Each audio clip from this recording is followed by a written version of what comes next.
रहेगा अंचल अंचल का और बीडीओ का जो भी पीओ लोग हैं, जो भी है प्रखंड लेवल के पदाधिकारी हैं, कर्मचारी हैं, सभी लोग एक जगह उपस्थित रहेंगे। एक जगह सारा ऑफिस रहेगा, सब लोग का कार्यालय और स्टाफ लोग का भी कार्यालय रहेगा।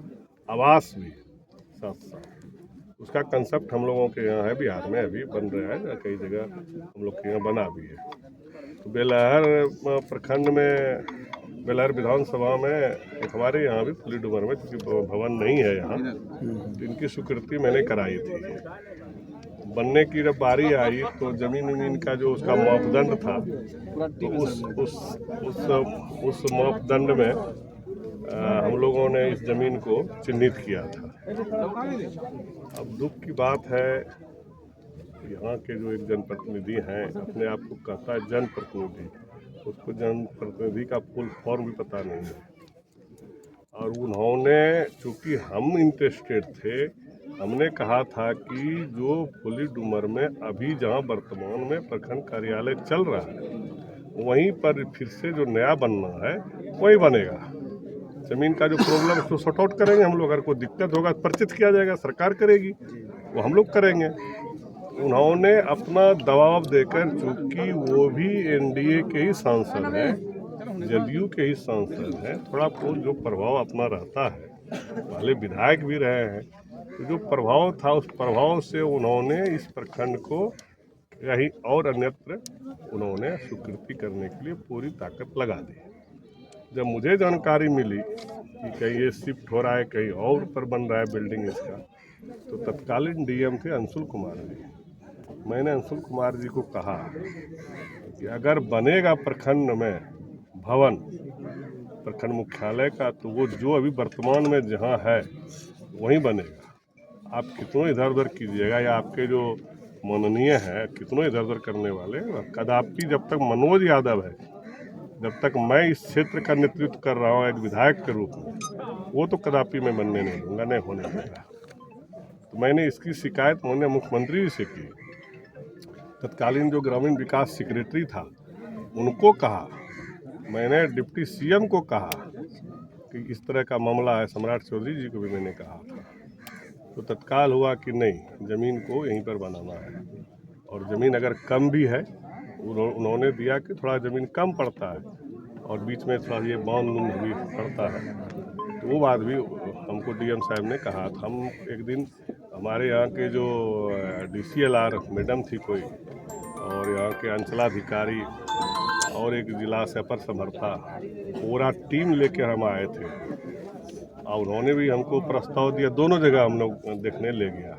पहले तो हम लोग यहाँ पर देखे, इस जगह को देखे, पूरा घूम के देखे, और फिर जो अन्यत्र जो बनाना चाह रहा है वहाँ पर कोई पहाड़ के नीचे में वो लोग ज़मीन को दिला रहा था माननीय सांसद महोदय। मैंने कहा किसी हाल में ये नहीं होने देंगे, और आज कम से कम है कि इतनी स्वीकृति तो करा ही दिया है कि आने वाला दिन में वो भवन जो प्रखंड मुख्यालय भवन होगा, वो जिस जगह हम लोग बैठे हैं इसी जगह बनना है, उसको यही होना है कि हम लोगों ने अपना। सर, एक बात आता है बार बार, एनडीए के उम्मीदवार बन के लोकसभा चुनाव में माननीय गिरधारी यादव चुनाव एनडीए का भी वोटर ने वोट दिया, और उनके पार्टी जो जदयू है उन्होंने भी दिया। अभी क्या है कि आप लोगों में यही मेरे को नहीं समझ आ रहा है, गिरधारी यादव जदयू में है, आप जदयू में हैं, बेटा को आरजेडी से टिकट दिलवाया है, आपका प्रचार नहीं कर रहा है, वो बेटा का भी प्रचार नहीं कर रहा है, वो रह रहा है कहाँ वो भी पता नहीं, आपके कार्यक्रम हुआ कोई डील नहीं हो रहा है। ये कैसा पार्टी है, कैसा सुशासन है, और कैसा मुख्यमंत्री है, और कैसा आपकी है, ये पहले बताइए। आपको जानकारी होगी कि वो सब दिन उनका इतिहास रहा राजनीतिक में, 95 से MLA हैं, जिस भी पार्टी में रहे हैं वो सब दिन पार्टी में भीतरघात करने का काम किया।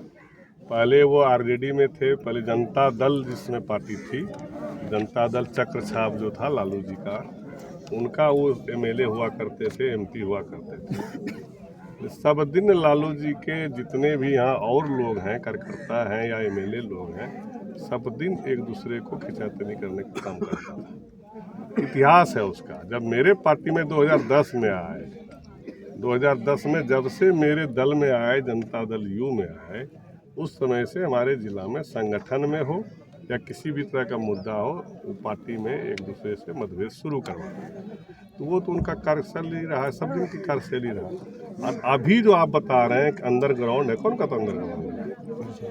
पहली बार इतिहास में, राजनीतिक लोकतंत्र में आप देखे होंगे कि MP आपको कहता है मोबाइल अब बाहर रख के तब मेरे से मिलिए, अंदर रूम में। रात में चलते हैं तो लाइट ऑफ कर देता है गाड़ी का, डिम करके चलता है, कोई मुझे नहीं देखे। जाता सब जगह है, मिलता सब जगह है, लेकिन मीडिया से और कैमरा से दूर रहता है। सब जानता है, कौन कहता है नहीं हुआ? जाइए RR ग्राउंड में भी मिलेंगे, वो सब 10 गो 20 गो लोगों के साथ मिलेंगे। बेटा के लिए रात दिन एक किया हुआ है। हम तो उनको कहे थे पहले भी, आज से आपको पता है 6 महीना पहले बोले थे कि अगर थोड़ी सी भी आपको लगता है कि हम पॉलिटिक्स में हैं और जनता मेरे साथ है, आप खुलकर आ जाइए मैदान में। बोले थे हम। एक विसूत्री की बैठक थी जिला में, कुछ बात ऐसे निकल गया, हमने कहा कि आप जो ये छुप छुप के चलते हैं, आप आइए खुली मैदान में, तैयार हैं हम, 2-2 हाथ कर लेंगे आपसे, इसमें कहाँ दिक्कत है? और लोकतंत्र में लोकतंत्र कहता है लाज लज्जा से चलता है। आपको इतना भी नहीं है सर। अरे भाई, आपको अगर बेटा को टिकट दिलाना था, जाना था, आप या तो पहले जदयू से इस्तीफा देते, आज सांसद हैं जदयू का, आप इस्तीफा दे देते और उसके मन साझा करते। आप तो नहीं 3 महीने 13 में है। कहीं किसी का इस तरह के आदमी पर कोई विश्वास भी किया है, कोई दल वाला, वो भी कितना बुद्धिमान होंगे, आप सोचने वाली बात है। बाप ने आ रहा है बेटा के मंच पर, टिकट दिला दिया, जब उसकी बेटे की क्या पहचान है? जो उम्मीदवार है राष्ट्रीय जनता दल, क्या पहचान है क्षेत्र में? गिरधारी यादव के बेटे के अलावा कोई पहचान है क्या? कहता है गिरधारी यादव प्रचार नहीं करा, क्या कहता प्रचार नहीं करा? दिख नहीं रहा है, क्यों मीडिया में नहीं आ रहा है, किसी से बता तो रहे हैं, मीडिया वो तो कैमरा बंद करा लेता है, क्योंकि दोनों मजा लेना है उसको। NDA का भी मजा लेना है, इंडिया गठबंधन का भी मजा लेना है। वो तो अपना राज भोग रहा है। क्या अंधेरे में तीर मार रहे हैं सर? तीर मारेगा कहाँ? जनता पकड़ लिया उसका तीर को। वही तीर चलेगा 11 तारीख को, और 14 तारीख को लालटन चकनाचूर होगा। और मैं बता देता हूँ, आने वाला दिन में वो तीर उसके पास रहने वाला नहीं है। कार्रवाई होगी, सख्त कार्रवाई होगी। पार्टी ने 2 नोटिस दिया है, तीसरा तैयार है। कहाँ जाएंगे? पहले कोई लोग नहीं था बोलने वाला, मैं खुला चैलेंज करता हूँ, ये भाग दौड़ करने से नहीं होगा। आप आइए, मैदान में आइए। मैं तो कहता हूँ 30 साल आपने इस क्षेत्र का नेतृत्व किया, कभी MLA कभी MP बनकर, एक उपलब्धि गिना दे। एक ईंट किसी जगह लगाया हो किसी क्षेत्र में, चाहे वो पुली डुमर हो, बेलहर हो, चौंदन हो, बाका लोकसभा के भी 4 बार मेंबर हैं वो।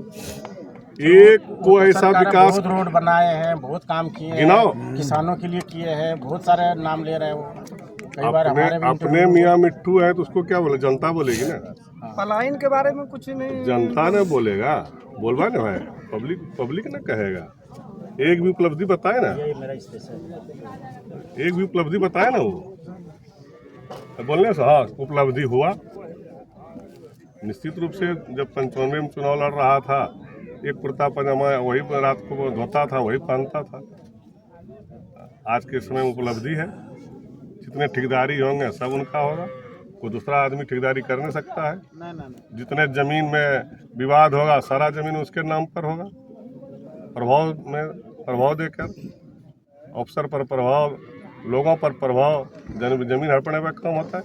चंदन में कितना जमीन हड़प लिया आप जानते ही हैं। ये उपलब्धि रही उसकी, विकास से कोई रुचि है नहीं। गिना देना 10 गो काम, एक MP का क्या काम होता है कि MLA का क्या काम, गिनवा दे। आज आप नहीं ना बता रहे हैं कि ऐसे ऐसे लोग बोल रहा है, आपने विकास पुरुष के नाम से आपको जान रहा है इतने कम समय में।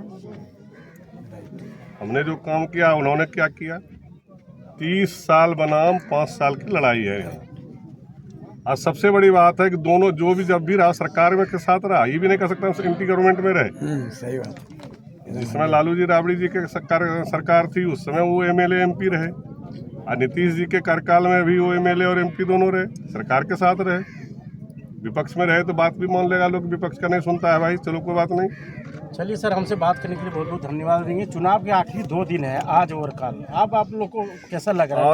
आंधी है यहाँ, बिल्कुल आंधी है। यहाँ जनता ने ठान लिया है, विकास को प्राथमिकता देगा, दिया हुआ है।